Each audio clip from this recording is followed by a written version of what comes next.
Okay, we are live. And take it away. Great. Welcome. Hey guys, how are we doing today? I'm fantastic. I'm better than Erica. Oh, already with the hate. Already. I love it.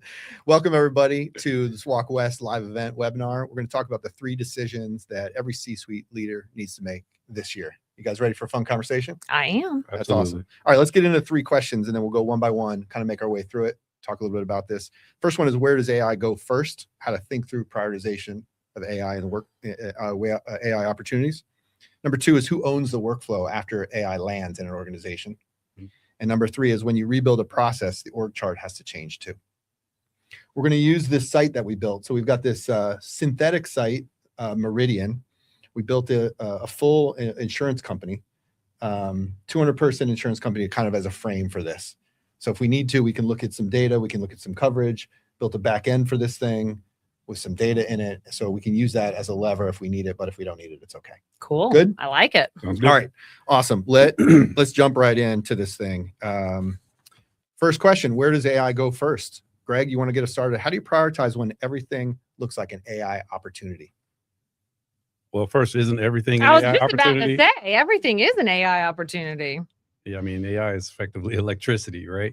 And so, no, I mean, practically speaking, what I always try to advise folks is, there's this concept that MIT uses as the forgiveness continuum, right? And they basically say, if you're going to deploy AI, especially if you're going to deploy it for the first time, how about you don't do it on your customer-facing things, right, that have higher impact, or not higher impact, but have higher potential risk, right, to do something that goes wrong. So I would say you want to do something that is of value, but the risk is a little bit lower. One of the things that Eric and I talk a lot about, in particular when we're doing some of our trainings, is, let the machines handle the routine, let the humans handle the remarkable. And the whole point of that is, find opportunities where you're doing things like, I think 50 to 60% of our knowledge workers' work week is searching for things to do their job, copying and pasting, reformatting data. So think to yourself, where are those areas where we're doing this administrative task over and over that's repeatable, right? And if we're talking more specifically like an insurance company, for example, excuse me, it can be something on the front end, like even like intakes or submissions that are coming through, right? And then internal knowledge bases. I know a lot of companies struggle with this, where they're trying to find access to that historical knowledge is in that one rep's brain, right? So trying to figure out these different places. But I would say focus on where you have the friction points and assume that you can use AI everywhere and then pare back from there. Don't make assumption about what it can and cannot do. Yeah. Erica, we're a few years into the AI revolution. Obviously, things are accelerating. But what are your thoughts on where first, or maybe where next Yeah. AI goes? I agree with a lot of what Greg has said. Never all of it, but a lot of it. Fair. But this just showcases why he and I are such a great team with this. And that's because his brain always goes to the business first. My brain always goes to the people first. And what I find to be the most successful is when you can help individuals or teams figure out what their aha moment is. And Greg talks a lot. He loves this metaphor, him and his metaphors, that we're asking people to dream in color when they've only ever seen in black and white. And that really is true with what we're trying to do here. And so we keep showing people all of these amazing things that AI can do. And people are just staring at it like, holy mother of God, I don't know what any of this is or how to do it. And they freeze. And so what I have found to be the most successful is helping those people find their aha moment, whatever that is, because then they get bought in. They have immediate ROI. They're like, heck yes, this is working for me. I love it. And then they start snowballing with where it can fit in. Now, I will also say sometimes a lot of those pain points are systemic with the entire company, right? Time tracking, meeting notes, follow-ups, how your CRM works, all of that. And so when you're looking at bigger things like that, where can we remove the biggest administrative lift from people, right? Because those are the things that cause burnout. And it's also like the part of our job that nobody loves doing. Nobody loves filling out a CRM. No. Nobody loves doing an agenda or a recap, right? And so taking those things and saying, hey, we already got this off your plate. It was a one and done. You don't ever have to do that again. Then you get the buy-in. Speaking of aha moments, what was yours? Like, did you have an aha moment with Oh with AI? gosh. Yeah. So my story with AI is just, it's so interesting to me when I look back on it, because I started using Chat GPT when it first became mainstream, when I was writing my first book. Okay. And I would go to it and I would say, give me another word for collaborative. I've used it 87 times in this, chapter. And I was like, man, I love the usability. I love the interface. And if I'm really honest with you, I did not recognize how much I was using and experimenting with AI. So I have never identified myself as a technical person ever. And it was Greg Boone who called me and sat me down and pointed out to me all of the things that I was already doing, building my digital twin in AI. Mhm. And then I kind of had to take a moment after that conversation and I paused. And for me, my aha moment was having Greg point out that I was actually being a rather technical person. Interesting. Aha moment. I just blew him away with that, y'all. Give him a minute. I mean, that was the first time she's ever given me credit for anything. Well, hold on So- now, because that means you ain't read my second book yet, sir. We're gonna have to I get just you playing. It on was a that. plug. It was a plug. Uh-huh. I think I had a series of aha moments, right? I think the first one was being able to generate significant amount of like board deck content, Mm. right? Because I just thought to myself, the number of times I've had, the countless hours I've spent creating board decks and synthesizing information and trying to figure out how to best to tell the narrative of what happened last month, last quarter, where we're projecting, where we're going. That was when I was like, wow, this thing is doing in seconds what we would spend hours, right, contemplating. The second aha moment was when I was able to build websites and apps and things using things like Lovable, right, for example. And I was like, wait a minute, I can now go back and take my computer science knowledge when I used to have to handwrite Mhm. code, right? And now because I know what good looks like and what the outcomes that we should expect look like, and I was like, wow, now I can go back and I can be a builder again. Well, and then I think the third moment was when I realized that I can go and basically build a business in a box by myself.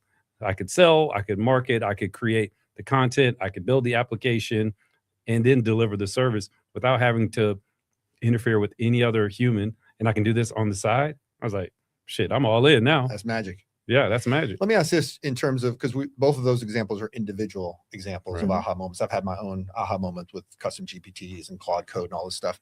But how does that translate up to the organization, right? The question here is where does AI go first in an organization? We know where it goes, I think, after 4 or 5 years of this at the individual level, but how do you elevate at either a team, a department, or a full organizational level? Thoughts on that? I think it's helpful when you take them in smaller groups from a team perspective, because those are the people that they've got the similar workflows, they've got similar patterns, they all have the same pain points typically. And you can take that one group of people, really break down their processes and their workflows and start to make those little gains. So I think it's kind of twofold though. I think you need to start there from the team perspective, but obviously from a executive leadership perspective, you need to be looking top down, very high level of how is this going to change our business? And you need to start doing that now, because if you are not recognizing that this is changing every single industry's landscape and how they operate and how they bill and what is possible, you are way behind. Yeah, for me, I mean, I think the framing that I use a lot now is most organizations want to become an agentic business. So I think in terms of agentic by design, right? And when I think about, that framing agentic by design, what I mean is there's these 5 phases, right?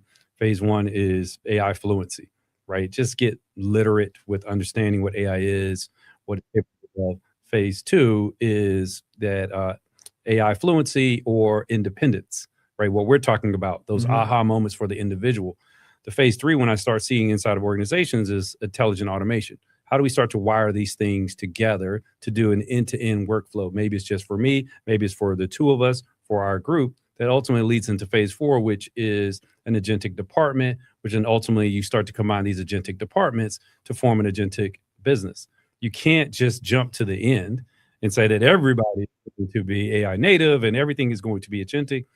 Organizations don't move that way. You're going to have certain groups that are going to be more curious, more apt to be able to do this type of work. And then you're going to have to figure out how do you use those folks as internal champions to then bring the rest of the group along. That's Yeah. just kind of the mental model that I use kind of walking through this. Yeah, I hear a laddering up of bringing AI into organizations at the individual, the team, and then ultimately. So is it fair to say that you don't bring AI into the organization writ large at once, that you really need to think bottom up, or is it both? I mean, I think everybody already has brought it in. I think Yeah. we've kind of passed that. I'm like, I like where your head's at, but I think we have already done that, Okay. right? I think, you know, especially with Copilot and Google Gemini, like everybody's in there. And not only that, but because it is so affordable for individuals, whether or not you are providing it, they are using it, Yeah. right? This whole concept of shadow AI. And so, yes, if you don't already have it in there, you need to get it in there, and you need to talk very openly with your people about what are you using, how are you using it, what tools would you like to see. That's something we did here at Walk West, because tools that I need are very different from the tools that you need, that our producers need, everyone. And so for me, number one, it's already there. So number two, if it's not already there, it's already there. You just don't know about it. And so you need to be working and having those open dialogues with your people so that they feel empowered to use it. Fair. Yeah, for me, I think it's they used to be like, I get asked like in 2025, they say, well, how much pain does the organization or society have to feel to start adopting it? And I said, I think that's kind of the wrong framing. I think that what needs to happen is, I think you need to have 20% from the top and 20% from the bottom to then compress the 60% in the middle. You have to have leaders that are, you know, my guy Alec Coughlin always says, you got to have your hands in the dirt, right? If the leaders aren't, you know, getting their hands dirty and learning how to use these tools, one, a lot of people aren't going to follow you from that perspective.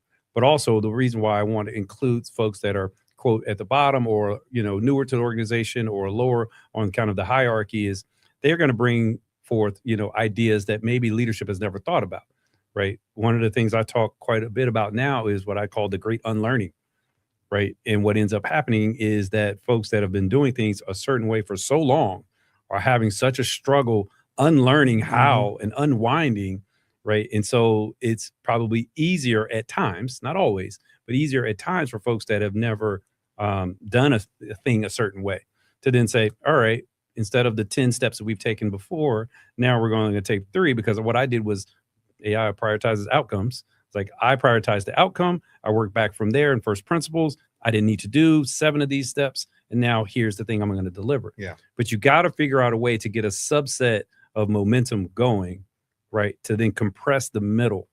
But if you try to boil the ocean and say, well, we're just going to give tools and train everybody, people, the adoption won't happen that way. And it won't happen at the same level, at the same speed. But I liked what you said about the AI fluency piece, because when we go out and we're doing a lot of this training, what we're recognizing is no one has the words for that common language, right? Only so many people, and I don't have the stat for this, are technical, right? And so even for someone like me, who does not consider herself a technical person still, like I'm a people person, when you're starting to talk about RAG and context windows and hallucinations, and it's just like, okay, this is not my world, right? But when you start to really establish like those basic foundations for people, it eases that anxiety that they're feeling, especially if that's 60%. Yeah.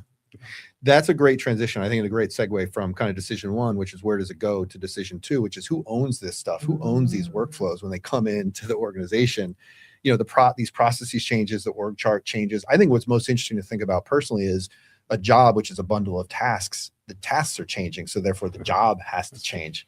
So expand on that a little bit. What happens when you bring, okay, so we agree, we've already brought AI in, it's in. It's here. Whether we want to acknowledge it or structure it or whatever, it's here. How does workflow change? How do jobs change now that this technology is here? Gosh, I mean, in every way, right? And that is the exciting and the scary part of it. And this is where we are seeing a lot of the fear in the public happen, is because they think my job is going away, and they see all of the headlines where it's like no hiring, you know, all of these reductions in forces, all of that. But the reality is we still need people. We still need their expertise, their judgment, their context, right? AI does not have the context that we have. And so you really have to think of it as the same person, but the job is different, right? Your tasks are different. What it looks like day to day may be different, but we still need your trained eye and your knowledge skills. And so for me, it's really about making sure, number one, that people understand that this isn't here to take away the things that you love about your job. It's here to take away those things that we can't stand about our jobs. And from the people lens, I mean, anyone in HR who's listening, you have done all of these PowerPoint decks and slide decks and have spent hours on them. I don't do that anymore. Yeah. And that wasn't the part of my job I loved either. Right. So, Greg, let me ask a question. As CEO, and I've sat in that seat too, so we share that. Yeah. But as CEO, when you think about other CEOs thinking about this question of jobs, tasks, workflows, how do you think about it from that sort of top down? Because we invited a lot of CEOs. Hopefully, there's a lot of CEOs on with us right now. Help think about that from that executive perspective.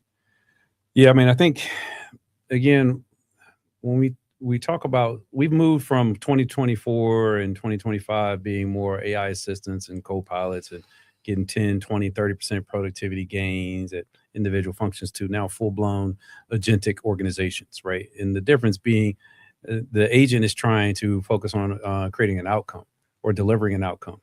And so for me, part of what you have to think about is who owns this outcome, whatever that outcome may be.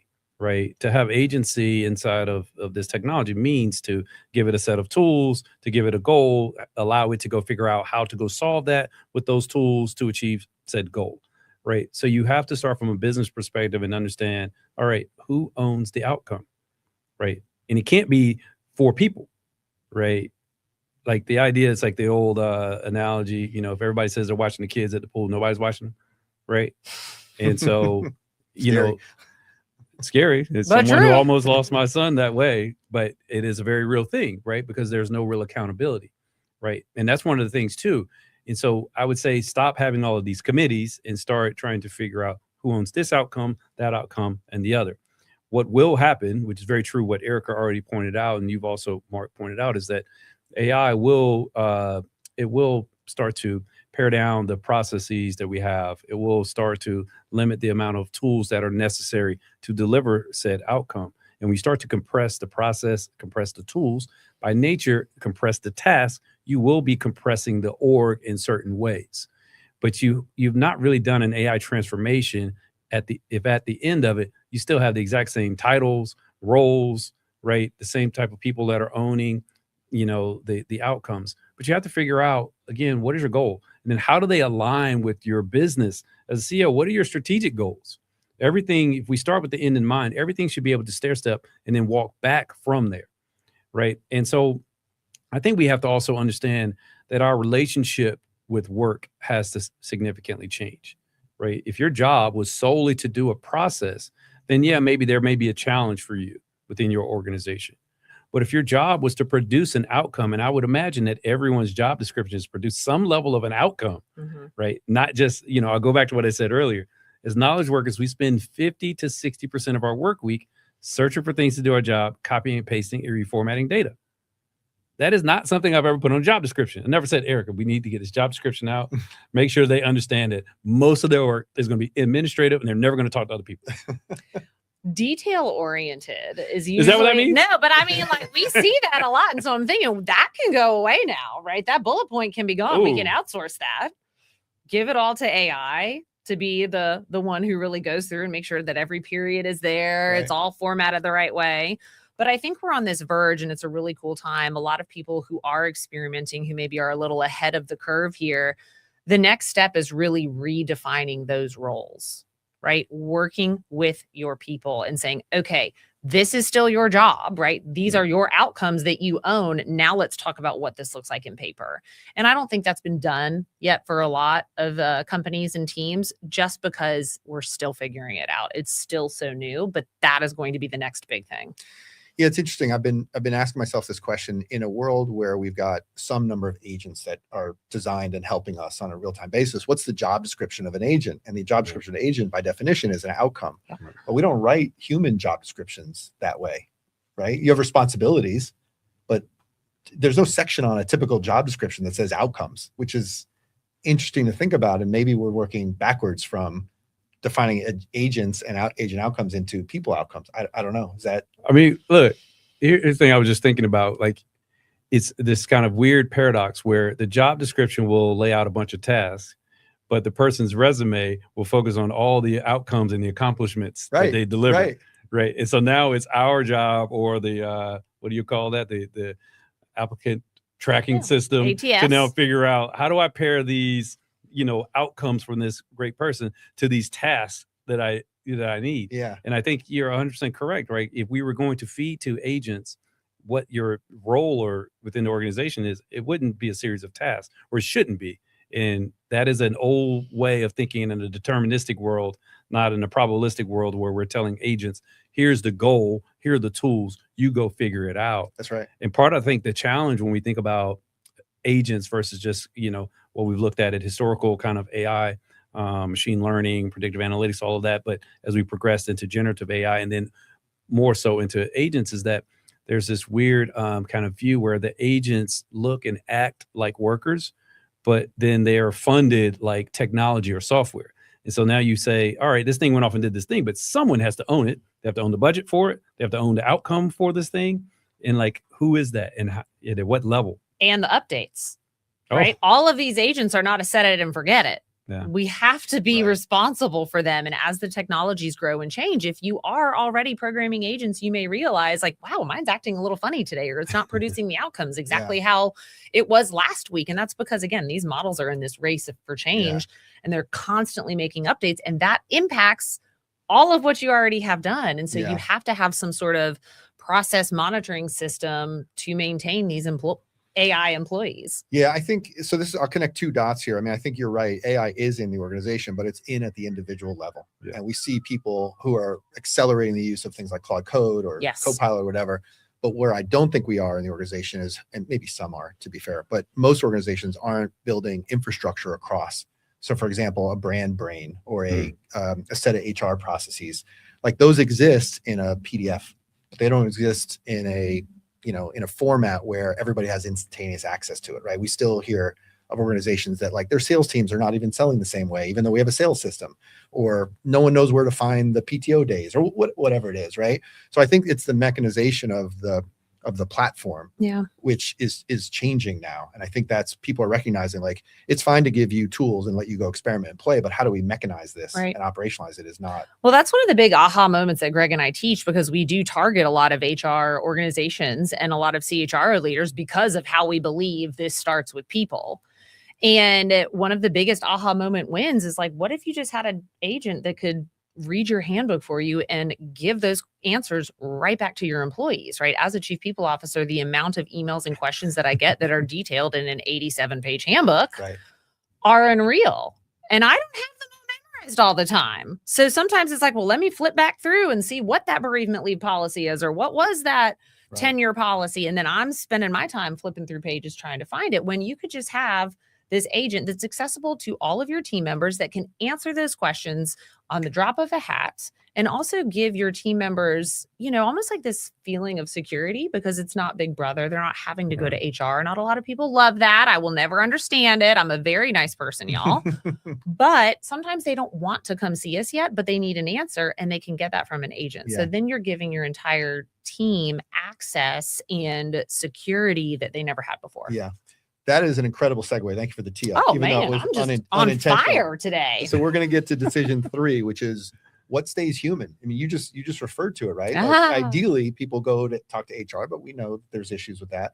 So what stays human in this world where we have interactions between people and agents and agents and all the rest? Yeah. I mean, even if you're just thinking it through from the people lens, if you're thinking about FMLA, right? Maybe you don't qualify for family leave, and you desperately need it. You should go talk to your HR professional, because there could be things that could be worked out that aren't necessarily in the handbook explicitly. Or there could be things that, your company does for people in those situations. And there's other solutions, but they're not detailed out. So like, you still need someone to come talk to. You need someone to confer with. And one of the best examples I saw in the insurance industry, no less, was with life insurance. And this woman that I was talking with said, we will never automate our call center ever, which is one of the easiest places to automate. And I said, what was your thought process behind that? And she goes, people are calling us during the worst moments of their lives, right? Someone that they love dearly has passed away. We never want a machine to answer that phone call. And to me, that was just like, it gives me chills thinking about it, because I was like, that is so true. Yeah. It puts you really in that seat. I don't want to be talking to a robot. I'm just imagining, that's not what I said. and you're like screaming at it, tears Yeah. running down your face. There are still very real human things. Greg and I talk about the 5 C's all the time. Go ahead, rattle them off. I know if I mess up your order, we won't get them all. It's creativity, curiosity, critical thinking, communication, and collaboration. Love it. I always say them in a different order and then it totally messes him up. Throws them off. But those are the things that remain Yeah. human, and they absolutely cannot change, because then you really do run the culture risk. Yeah. You run the attrition risk. You run losing your team, and nobody wants that. Yeah.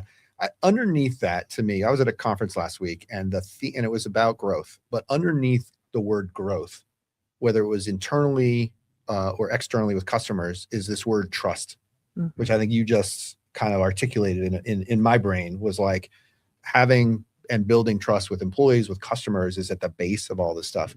And when we think about bringing AI into an organization and unleashing these superhuman capabilities, but remaining human in that process, where does that resonate at all? The word trust in that resonates with me. I have a book coming out, Oh. AI at the Speed of Trust, There you go. coming out in October.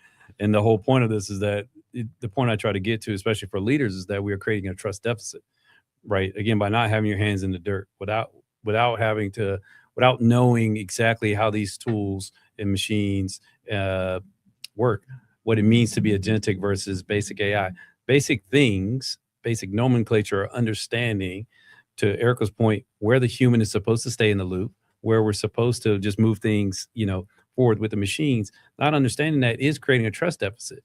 And when you have that type of trust deficit, folks aren't going to follow you. They're not going to row with you, right? And I always tell folks when we do our AI adoption, our training, is like, the goal is not to get everybody rowing, the same speed. The goal is to get everybody rowing in the same direction. You're going to have groups that are going to come along, faster than others. I know you've written something recently about I think your org chart is a lie or something. Yeah. But there are going to be folks that you're going to find inside of your organization that are way more AI forward or AI native or AI first that you would have never, imagined, because the shadow AI is real, to Erica's point. I think the thing about, when I think about like what stays human, Erica already mentioned it, but it's when the stakes are the highest, right? If we go back to the forgiveness continuum, you have to understand and think through that lens of, all right, if we get this wrong, if we don't communicate with empathy, then what happens, right? So the stakes have to get to a point where you can, it doesn't mean, let me take it one step back. It doesn't mean that throughout that process leading up to that human interaction that you're not trying to figure out where you can use AI, right? Even to that decision on the life insurance side, there are things that lead up to that. And see, what ends up happening is that folks will quickly jump to the, like, no, AI can't do this. It shouldn't be a part of this. Like, it should not be part in the human to human interaction.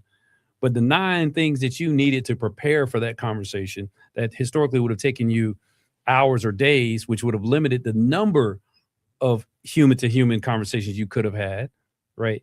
That is where I think it is highly valuable. But again, you have to scrutinize, what the actual outcome is. And I keep saying this because people need to understand that AI is about outcomes, right? And so if you want to give great customer support, if you want to make sure that you lead with empathy in these things, yes, you absolutely need a human for that. But everything in between, you need to be figuring out how you can use AI to create more time for the human. Yeah. And I actually kind of want to go down this trust rabbit hole a little bit deeper, because what I find really interesting is people just trust their AI so much to get it right, to be perfect, and to have the best answer. And that isn't always true. And as leaders and organizations, you need to really stay true to your judgment calls, because you have the experience, you have the knowledge, you have the context of the organization, you know where the organization is going. AI doesn't always get it right. Yeah. And so from that judgment call perspective, be very particular about what you trust from those AI outputs, because we are so quick to trust this technology and we just expect it to be perfect. And then we push it out to our teams and then they see all the places it's broken and they go, well, see, I told you this wasn't going to work. Yeah, I mean, to that point, I think the thing that we also try to teach people a lot is understanding why the output wasn't, what you expected. Now we try to explain to folks, I'm like, a hallucination is a feature, not a bug, by design, generative AI is always going to create something. It's never going to tell you, no, I can't, right? Again, by design. And if you don't give it the right level of context, you don't create the right guardrails, right? If you don't use the RAG or retrieval augmented generation, if you don't understand how to control the hallucinations, right? And then at the same time, we're telling people this thing has PhD level intelligence in it. So I don't have a PhD. Why wouldn't I trust a thing that has a PhD, Erica? Right? Help me understand that. Right? Because it got all its information Right. from Wikipedia and read it. Well, that, and I didn't give it enough context. I didn't understand. I couldn't discern. And possibly the thing that I'm trying to get it to do is not within my zone of genius. Right? It's not a part of my, my true work. Right? And so I just wanted to just add, because I do think that what ends up happening, and what Erica basically alluded to, is people are weaponizing the outputs of bad AI versus saying, hey, that's not really what I was expecting. Could you change this? They're just going and publishing. Like, see, you can't trust this thing. We don't need to use this. Let's be slow and old. But this is a great point to Hang be on like, one sec. Oh, go ahead. Just because we told all the viewers 30 minutes. So we're at 30. That was a quick 30 minutes. So let me just say thanks for attending this live event. We're going to spend a couple minutes wrapping up, answer some questions. I have some questions. I don't know, Taylor, if there's additional questions, you can hit me with those as well. But thank you for attending for the live, the presentation portion. Now we're getting into some Q&A. Thank you, guys. I love it. Thank you, Mark. Great. Taylor, we got one question. Yeah, we got one small question from Angela Liu. More of a comment than a question, but it's worth addressing. Yeah. Not sure you can nix detail-oriented even with AI. Sometimes you have to read the details of what AI wrote and see what's wrong, or it gets propagated across other work AI. She's not wrong. My girl, Angela, who's also been on the podcast that we've had, AI Voice or Victim. I ran into her at the Women for AI conference the other week. But no, that is actually very great point, is you have to be more focused than ever. And you also have to really understand, how do you learn? Because for me, I always learned by doing, by reading the notes, by writing it and creating the PowerPoints myself. And now I'm having to rewire and relearn, how do I now learn with the way I'm using AI? Because if AI produces my slide decks for me, where is that opportunity to really get it into my brain? And you've just got to think through those things. But I am going to say, Angela, you got us on that one. Yeah, that's a good one. I agree with what you just said. And I'm rewiring my own work process, because I'm relying on it heavily for those first drafts or those initial drafts. And then how do you absorb that to own that, so that when you're not looking at AI and you're having a conversation like this, that you don't go like, oh, hang on a second, let me just ask real quick, right? Like, it's a real issue. It's, I don't want to say it's a crutch, but it's something to think about as we use these tools. Absolutely. Let me ask this question. Where have you seen in your journeys AI deployed confidently, but it was actually not the right call? I mean, y'all, I just went after somebody in my LinkedIn DMs today. Yeah. Because this happens all the time, is they'll reach out to me. Now, y'all, I'm on boards. I am members in a lot of different organizations, and it's all listed on my LinkedIn. So they will go to my LinkedIn and they'll see one of those things and they're like, great, that's where Erica works. And I'm like, no. So they'll reach out to me and they'll say, oh, hey, I've seen you're doing great things at X. Yeah. This is exactly what my business does. And let me show you how to use AI to do ABC. And when this last person just reached out to me, y'all, it must have been a day, because I emailed them back and I said, actually, good sir, it's clear that you didn't actually human and click on my profile to make sure that that is where I worked, because I don't work there. And if you did click on my profile or check your AI outputs, you'll realize you're pitching the wrong person and you're pitching the wrong thing. And so 100% people are using AI to write these outreach messages and get their pipeline growing. And what they're doing is actually creating massive distrust. Yeah. This was a person that had like Goldman Sachs experience, executive level experience. And I'm like, you're a joke. Get out of here. You know? Interesting. Great example, by the way. Yeah. I mean, I say this, folks, all the time. I said, in an AI mediated world, we're going to quickly run into a scenario in which people are going to want to have more human to human interaction, because everything is being automated. Right. And so some people wrongly thought, well, I don't just automate the heck out of everything from a go-to-market perspective. And then they started to lose that connection, because I get the same thing, because I sit on different boards and I'm like, it's great seeing you work at Wake Tech I'm like, I don't work there, man. Like, I love Wake Tech, but that's not, the point.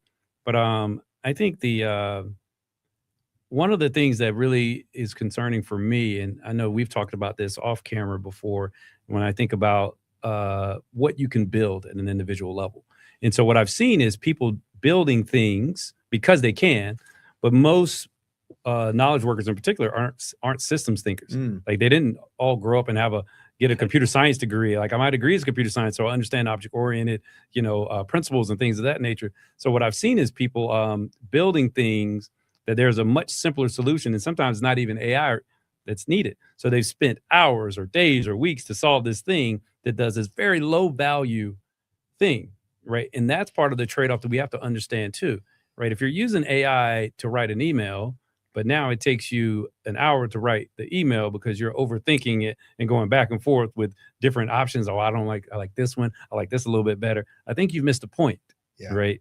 And maybe you should have picked up the phone and called someone, right? But I think that one of the things that we're going to run into is there's this gap of what you can do and what you should do. And most folks aren't training their teams to do that. So there's going to be a lot of, I hate to use the word slop in there because it's a slur now, effectively. But you're going to have people that are going to build things that make no sense logically when you could have just wired them together. Yeah. And it's no fault of their own. They just didn't understand. Yeah. Let me ask about training and AI literacy because that's one of the decisions, maybe not one of the 3 decisions, but it is another decision that leaders have to make. How are we going to train our people in this technology? And we were on a call yesterday where there was a debate, right? We heard about this debate at this company where they're like, we're going to do it this way. We're going to let people experiment, or we're going to do structured. What are we seeing? What's actually working in bringing AI literacy up in these organizations that we're working with? I'm like, who are you going to first? Because I love structured, but with like free play time. Okay. You got to think of it almost like an elementary school. And I've got elementary school age kids, so maybe that's where my brain goes. But it's like, I'm going to give you the bones. I'm going to give you the tools to understand the basics. But, I've got a boy and a girl, and my son is all into baseball. If I gave him something to do with all the pink sparkles that my girl loves, he would be totally checked out in a minute. Same goes for my daughter. If I gave her a baseball thing, she'd be out. So it's really giving them what they need to get started and then letting them get their hands dirty and play and creating an environment that is also safe for them to make those mistakes. And that goes straight back to where Greg started with the very first question is it's like, make sure you're doing it in places where forgiveness is granted and we're not just jumping out with customers. But that's what gets people excited about it is when they get to play with it and it feels like play. Yeah.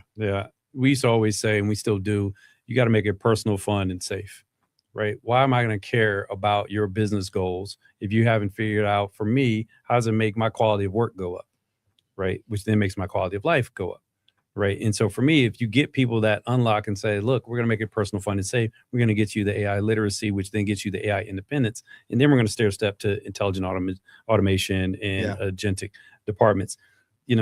The thing that really frustrates me is that there was a Harris poll that came out recently that said that 87% of CEOs said that AI transformation is one of their top 3 priorities. But then on the other side, 68% of workers said they're left on their own to figure it out. Right. There's the disconnect. That's the heart of my question. Right. That's and what we've seen, because in the early days, there was a limited number of, I don't know if predict is the right word, but the use cases that people were looking at for using generative AI in 2023 and 2024 was so limited that people say, just be curious and go figure it out. And Erica knows I say the same thing every time because our kids are the same, around the same age. I said, telling them to be curious is just like telling your small kids, teaching them about fire by throwing matches and gasoline on the floor and say, go nuts. They're either going to burn down the house or do nothing, right? Go get someone that understands. It doesn't matter if it's us, but someone that formally understands and that is living this, understanding where the models are going, where they are today, what you can do, because most organizations and people have no frame of reference. So by default, they're saying, oh, it's just a smart intern, which then limits their ability to think through what it can do. Yeah. Or just be curious, limits their ability to understand what it can do. But if you bring someone in that understands, and their sole purpose is to help you understand how to adopt this, how to change, because this is the greatest upskilling in humanity. Every single, AI affects every single employee or every single human on the planet, which means it affects every single employee in your organization. It's not just an IT initiative or marketing, it's everyone. Yeah. And so you got to figure out how to upskill everyone, but not everybody's going to learn at the same pace. But stop saying just be curious. Yeah. It's the greatest technology, the most advanced technology ever. And we're saying, oh, just go play around with it. You figure it out. When you talk about that too, right, in the matches, this is a analogy that we use all the time. But if you want to really translate it to business outcomes and what's happening is that people are taking that data. Oh, you have a new product you're about to launch, but it's still real hush hush. It's like real quiet. No worries. I'm going to take this whole data set back to my private little chat that I got over here because I want to get this work done faster. So I'm going to drop it all in there. And now your data's everywhere. Because guess what? They're using the free version because you didn't pay for it. And what I think is so important too is that we're not just establishing the fluency, but we're establishing the AI vision for the company because people need to understand where they are going. It is a part of, just like you would say, the vision for this company is to save people's lives through X, Y, and Z. You've got to say, this is our vision for AI. This is how it is not going to replace you and your job, but here's how it's going to replace these functions. Here's what remains human. Here are the checkpoints that will always be there. Here's what we're going to automate. And you have to be clear in that. Yet another great segue, unintentional. But kind of my last question is, I want to talk about how this has to, or doesn't have to, you can disagree, apply to the C-suite, CEO, board level, and all of the C-suite. Because what we're talking about here is the art of the possible and understanding. This technology is not like a new CRM, right? This technology is different and fundamentally different in how it works and how it operates. And we didn't even get into deterministic versus probably, like it's a fundamentally different analogy, if you will. Talk about the C-suite's need to actually know about how these technologies work and to put their hands, as you said earlier, in the dirt. And is that actually happening? Because I think part of the gap here is that I'll be general about it. There's some C-suite leaders that are delegating this. And that delegation may or may not be, I'd like to hear your opinion on it, but I'm not sure that delegation is correct. I don't necessarily think the delegation is correct, but I think you need to have a damn good advisor if you're going to be passing it off like that you can really trust, because that is such an integral piece of how your business is going to operate, how you're going to generate revenue, how you're going to attract new talent, how you're going to pick what systems to use and what not to use. That if you as a C-level leader are like, no, I'm going to opt out and like pass this down, you're opting out of being a C-suite member, in my opinion. Yeah, I don't, I'm very opinionated on this. And the point I try to make to folks, I'm like, that's like saying you're going to delegate using a computer and email. I'm not going to write any more emails or use a computer anymore. I'm going to just delegate. Somebody else is going to do that. Like, I guess you're going back to the days of Mad Men or something. I don't know what that perspective is. But part of that is because, again, they have no frame of reference. Because so many people use the term tool, AI is not a tool. AI is a general purpose technology like electricity. Right. So it's embedded in all the tools that we use. The thing that we call tools are applications of AI.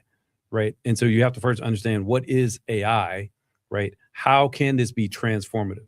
So how can you lead anyone? How can you achieve any of the goals that your board, your investors, your advisor and say, if you don't have some view? So what I've seen is the CEOs that have had some level of training or some understanding of someone like really walking them through it, or they spent, deep time, kind of learning themselves, they are heads and shoulders above everyone else, because now they can take their CEO visionary brain and say, if I apply this type of technology to how we've historically done things, to where we want to go, and to what, everyone says we need to go. And so what I see actually happening in the market is there's this bifurcation of CEOs. There are the ones that are going to learn and lean in and make some tough choices. And then there are the folks that are either going to step away, which we've already seen several in the public market, or be forced out. But that is the reality. And I'm not wishing that on anyone. But if you don't get your hands dirty and understand what this is, you have no frame of reference. Like, I've heard so many people over the last 3 years, I've lived in this kind of mental bubble where people tell me, oh, it's just hype. Oh, you can't really do these things. I'm like, what world are you living in? Right. There's this phenomenon where you interview or ask people, do you think AI is going to disrupt, this industry or that industry? And they'll say 70 to 80% say absolutely. Then you ask them, what about your industry? No, absolutely not. Every single industry. Like, the individual can't come to grips with the fact that it's going to disrupt them. Yeah. And that's challenging, because then what ends up happening is you think that, you say that, and then 90% of your organization reads the news, plays with the tools, talks to their peers. I'm like, hey, man, now you're creating distrust again. Yeah. You're losing trust, and you're creating a trust deficit because you're not living with the same facts that we all are living with. Yeah. Maybe the first question for anyone out there watching is, have I invested that time in getting my hands dirty before I start making these other decisions. Right. That might be a decent frame. If you have, then like we worked through some things today that hopefully are helpful. Thank you for joining, Greg, Erica. Until next time, thanks so much. Appreciate it.